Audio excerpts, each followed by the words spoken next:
Pinalutong na lapu-lapu ang tampok ngayong gabi sa Midnight Express. At ang nagpapasarap sa putahing yan, Arnold, galing pang Thailand. Narito si Mikael Daes.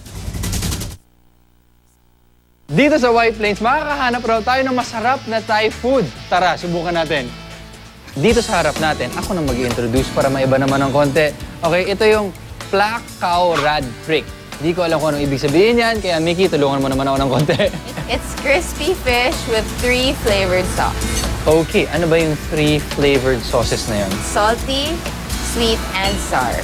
Wow, ibang-iba ang mga flavors na yun. I guess it's a theme na madalas nakita sa mga Thai cuisine. Yes. Alright, subukan natin. This is a lapu-lapu and it's deep fried. Mula sa salitang Thai na rad frick na ang ibig sabihin ay deep fried ang putahing ito. Kung tutuusin, simple lang daw itong pagkain. Pero ang tunay na nagbibigay ng kakaibang lasa rito ay ang sausawang may pinagsama-samang 3 lasa. Ang tamis, alat at asim. Dahil hitik sa prutas na sampalok ang bansang ito, halos lahat ng kanilang sausawan at sauce ay hinahaluan nila ng katas nito. Ito ang nagbibigay ng ibang aroma at lasa rito. Parang mas malasa at mas tender yung karne ng lapu-lapu.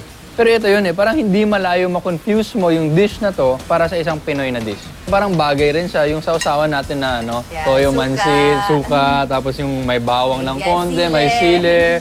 Sarap, no? Parang pinaputok na plapla, pero mas masarap. Kasi mas type ko yung isda.